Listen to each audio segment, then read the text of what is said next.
Hello दोस्तों, कैसे हैं आप सब। आई होप सब बढ़िया होंगे। आज मैं एक टॉपिक लेके आया हूँ जिसका नाम है चाणक्य अर्थशास्त्र। तो आचार्य चाणक्य, आप सबको थोड़ा ब्रीफ आइडिया है। नियर अबाउट 2300 ईयर्स अगो ये रहते थे। मौर्यन एम्पायर में बहुत बड़ा कंट्रीब्यूशन था इनका। तो इसके बारे में धीरे धीरे बात करेंगे।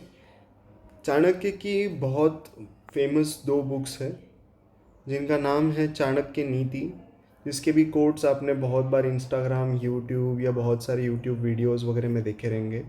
और दूसरी इनकी बहुत फेमस बुक है, दैट इज़ कौटिल्यज अर्थशास्त्र। तो चाणक्य और कौटिल्य और विष्णुगुप्त ये सेम ही नाम है सबके। तीनों पर्सन्स जो है वो एक ही है। तो कौटिल्य अर्थशास्त्र ये जो बुक है, इसमें बहुत सारे इकोनॉमिक्स के प्रिंसिपल्स, पॉलिटिकल साइंस के प्रिंसिपल्स आपको देखने को मिलते हैं कि किस तरह से गवर्नमेंट को का फंक्शन करना चाहिए वगैरह वगैरह। तो आज ये टॉपिक स्पेशली मैं इसलिए लेके आया हूँ क्योंकि बहुत लोगों ने इनके नाम सुने तो है, बट एग्जैक्टली कौटिल्य अर्थशास्त्र में, स्पेसिफिकली हम अर्थशास्त्र की बात करेंगे कि ऐसा क्या है अर्थशास्त्र में जो क्या आज भी 2300 साल बाद, अराउंड 2300 ईयर्स बाद भी क्या ये काम में आ सकता है। और उस टाइम पे जब ये बनाया गया, लिखा गया, तो क्या उस टाइम पे इतना विजनरी एस्पेक्ट था चाणक्य क्या, इसके बारे में बात करेंगे कि इसके प्रिंसिपल्स आज भी फॉलो हो सकते हैं या आज के टाइम से कैसे रेप्लिकेट कर सकते हैं। तो without wasting any time let's start. तो सबसे पहले बात करते हैं अर्थशास्त्र के बारे में। उसका मीनिंग जो है अर्थ, अर्थ का मतलब होता है वेल्थ, मनी, सब कुछ आता है इसमें। आप मतलब जो भी ओन कर सकते हो, लैंड वगैरह सब कुछ, तो ये सब अर्थ इसमें आता है। शास्त्र का मतलब होता है साइंस। तो जैसे आपको पता है हमारे इंडियन जो वैदिक स्क्रिप्चर्स हैं ये सब शास्त्र कहे जाते हैं बहुत सारे इसमें। जैसे पाक शास्त्र हो गया, आयुर्वेदा एक उसमें हो गया। तो ये सब बेसिकली साइंस, शास्त्र का मीनिंग ही साइंस होता है, किसी भी माइथोलॉजिकल एस्पेक्ट पे नहीं बेस्ड है ये। ठीक है, तो अर्थशास्त्र का लिटरल मीनिंग अगर आप देखो तो it is science of wealth और the science of political economy you can say. तो 2300 ईयर्स अगो ये लिखा गया है, बट अनफॉर्चुनेटली हुआ कुछ यूँ कि मौर्यन एम्पायर के बाद ये बुक इतना आप बोल सकते हो पॉपुलर नहीं रही, या फिर बेसिकली गायब हो गए। इससे रिलेटेड बहुत सारे मिथ्स या फिर स्टोरीज है। तो 1905 के अराउंड अर्थशास्त्र एक बहुत बड़े इकोनॉमिस्ट थे, उन्होंने एक लाइब्रेरी में इसको डिस्कवर किया, रीडिस्कवर किया, उनको मिली, उन्होंने पढ़ी, उन्होंने उसका इंग्लिश ट्रांसलेशन किया। संस्कृत में श्लोक से 6000 के करीब करीब इसमें। तो संस्कृत ट्रांसलेशंस सारे हिंदी में भी किए, इंग्लिश में इनका कन्वर्जन्स किए आर श्यामा शास्त्री।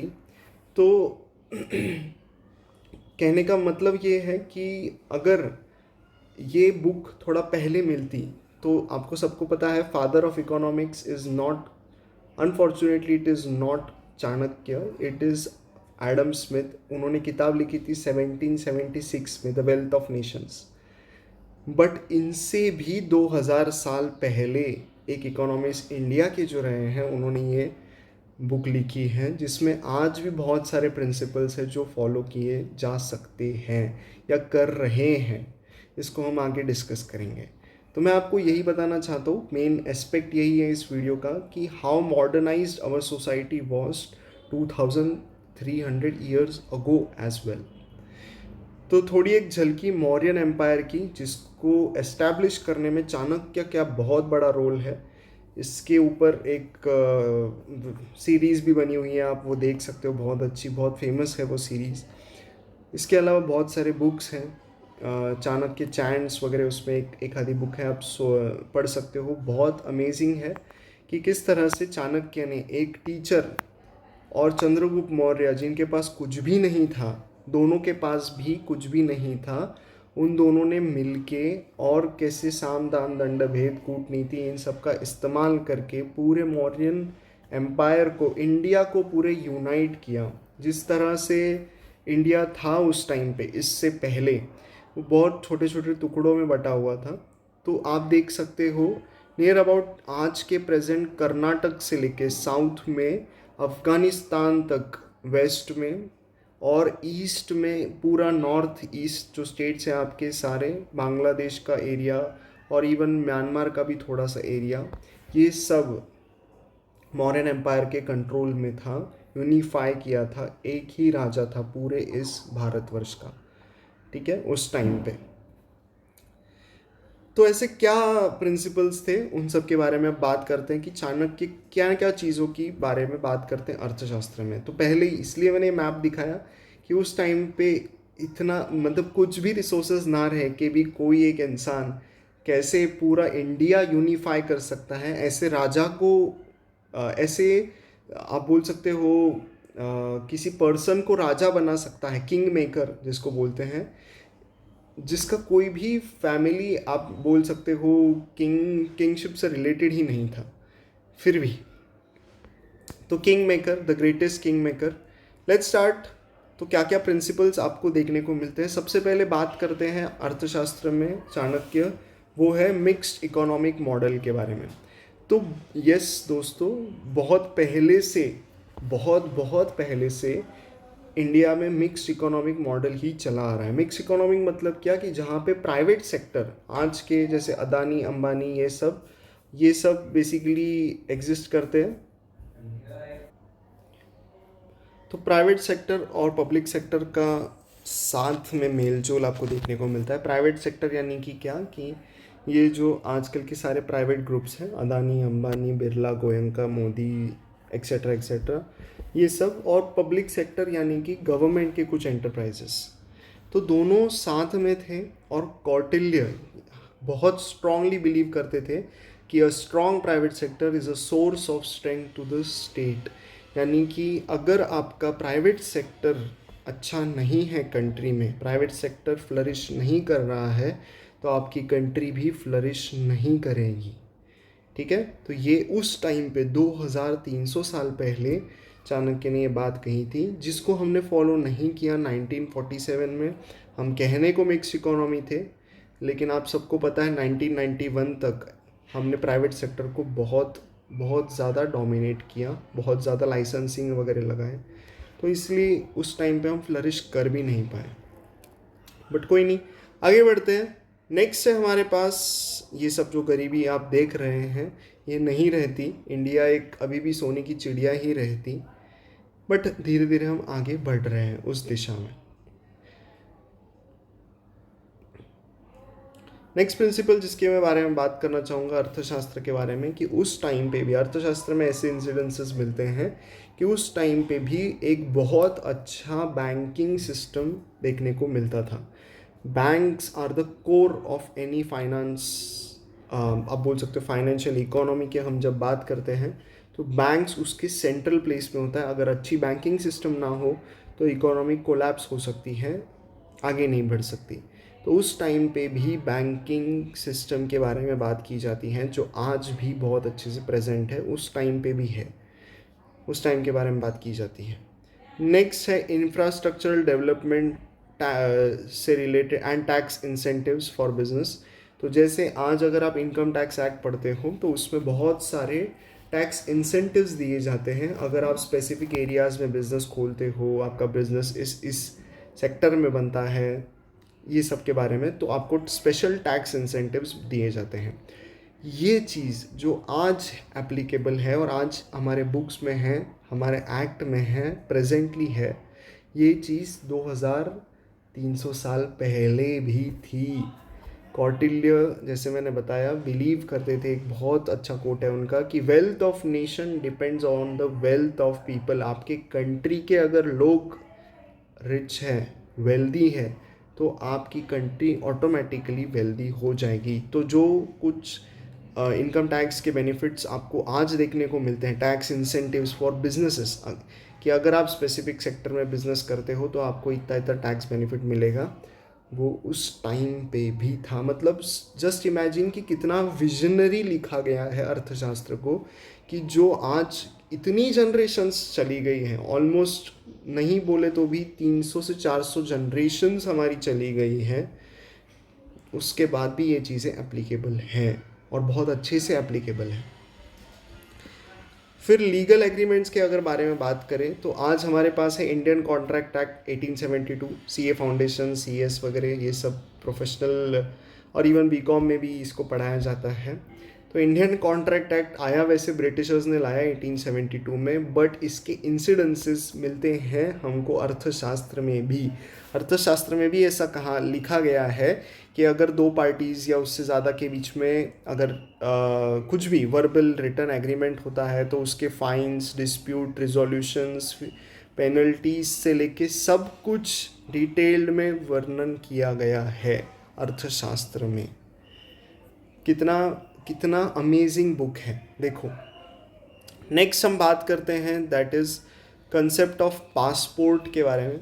जो आज हमको पासपोर्ट देखने को मिलता है, पासपोर्ट का कंसेप्ट जो आज हमें देखने को मिलता है, पहले से है करीब 100-150 साल पहले से आप बोल सकते। जब से एरोप्लेन्स आए, इंटरनेशनल ट्रैवल वगैरह शुरू हुआ, तब से पासपोर्ट का कंसेप्ट हमको देखने को मिलता है। बट बिलीव मी, अर्थशास्त्र में फर्स्ट इंस्टीट्यूशनलाइज कंसेप्ट भी पासपोर्ट के रिलेटेड, कि अगर आपको एक जगह से दूसरी जगह ट्रैवल करना है तो आपको एक डॉक्यूमेंट्री एविडेंस कैरी करना चाहिए अपने साथ। वो चीज़ भी, वो द कंसेप्ट ऑफ पासपोर्ट, वो भी मौर्यन एम्पायर में था और ये अर्थशास्त्र में इसके एविडेंसेस मिलते हैं। नेक्स्ट है कि आज जो हम प्रोग्रेस कर रहे हैं, बस बोल रहे हैं कि अर्बन एरियाज़ में बहुत पॉपुलेशन हो चुका है। आप देख सकते हो अर्बन एरियाज़ का हाल फिलहाल का पिक्चर, ट्रैफिक जैम्स वगैरह वगैरह। ये सब इसलिए हुआ है क्योंकि बहुत सारे तरह से, हाँ, बहुत सारे ईयर्स चले गए लेकिन हमने रूरल डेवलपमेंट पे ध्यान नहीं दिया है उतना। अभी अभी हम धीरे धीरे प्रोग्रेस कर रहे हैं, रूरल डेवलपमेंट की बातें हो रही है।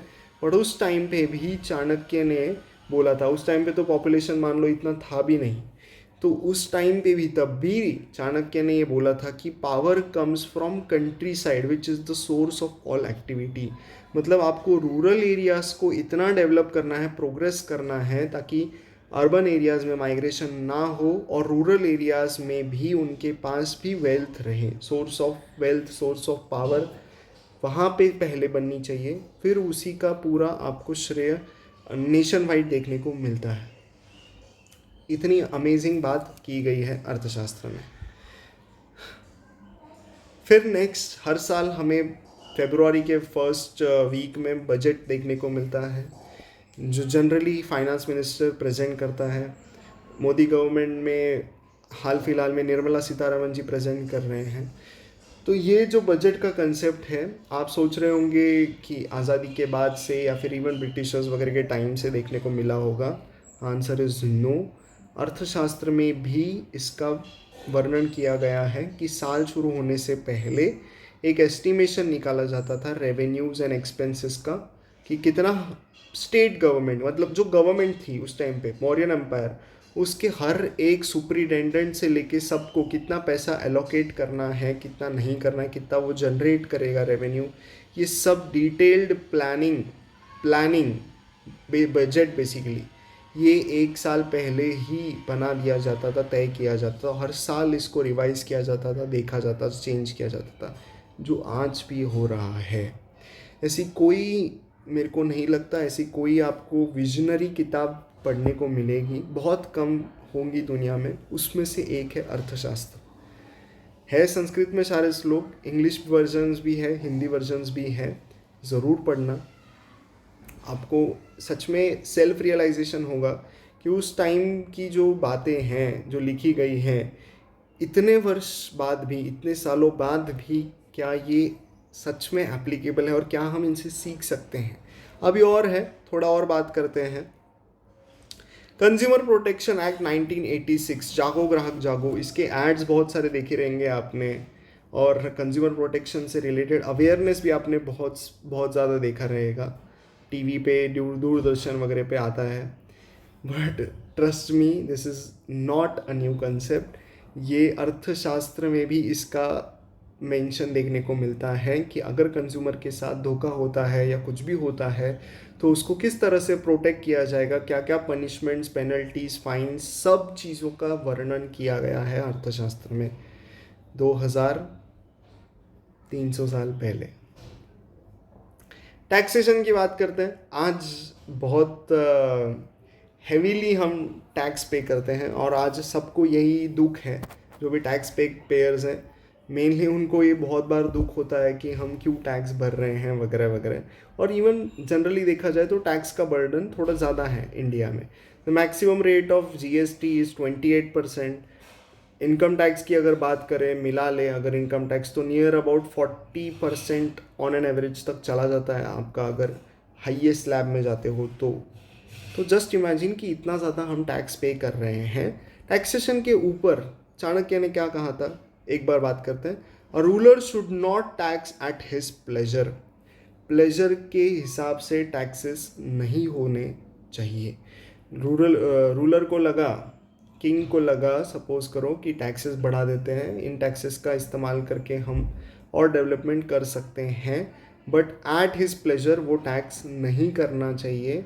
उस टाइम पे अर्थशास्त्र में ही जिक्र देखने को मिलता है, जो कि इवन गुप्ता डायनेस्टी उसके बाद भी, जब तक, जैसे आप सबको पता है इंडिया एक सोने की चिड़िया कहलाता था, तो उस पूरा जो एरा है हमारा, फर्स्ट सेंचुरी या उससे भी पहले से लेके अराउंड 17th सेंचुरी तक, ईस्ट इंडिया कंपनी आने तक, उस टाइम तक पूरे वर्ल्ड इकोनॉमी का 25 to 30% हम कंट्रोल करते थे, जो आज चाइना करता है।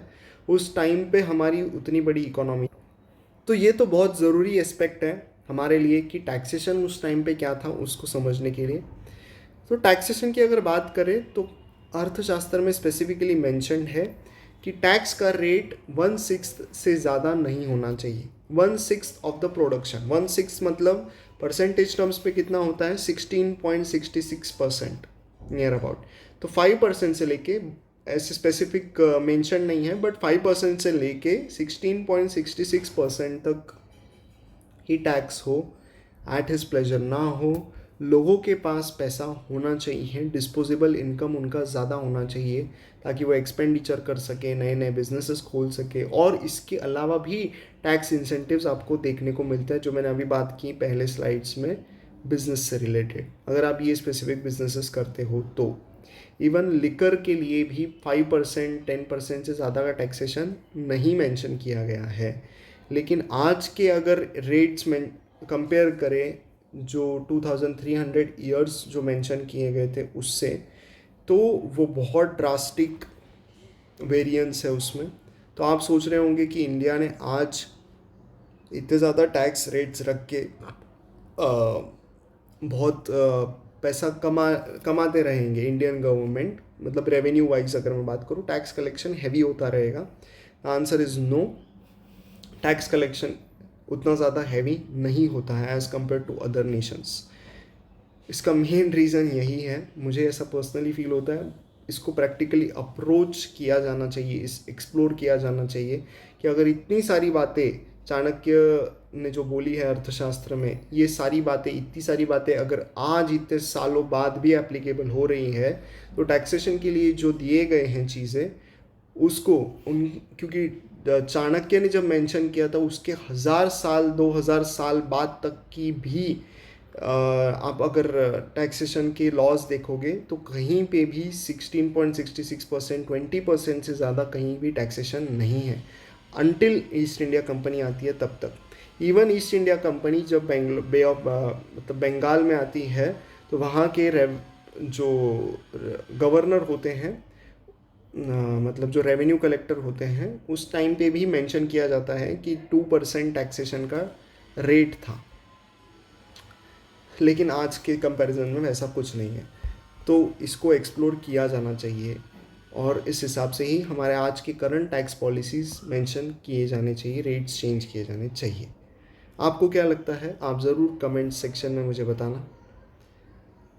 तो सोने की चिड़िया जैसे मैंने बताया उस टाइम पे ऐसे थी, और एक बहुत बड़ा योगदान है यूनिफिकेशन ऑफ इंडिया के टूवर्ड्स, वो है चाणक्य का। तो ये था वीडियो चाणक्य से रिलेटेड। अर्थशास्त्र हमने बेसिकली डिटेल्ड समरी मैंने यहाँ पे कोशिश की कि आपको बताऊँ। इनकी और एक बहुत फेमस बुक है, दैट इज़ चाणक्य नीति, जो आम जनता के में बहुत फेमस है और आपको उसको एक बार तो भी पढ़ना ही चाहिए। बहुत सारे प्रिंसिपल्स आज भी उस चाणक्य नीति के जनरल इकोनॉमिक्स से नहीं है। स्पेसिफिकली अगर हम बात करें, it is more towards related to day lifestyle, उससे रिलेटेड है चाणक्य नीति। ज़रूर पढ़ें। और इस वीडियो को आपको कैसा लगा और आपको ऐसे वीडियोस चाहिए तो मुझे कमेंट सेक्शन में ज़रूर बताना। मैं वैसे वीडियोस आपके लिए ज़रूर लाऊंगा। तब तक के लिए गुड बाय। चैनल को सब्सक्राइब करना मत भूलें। Thank you.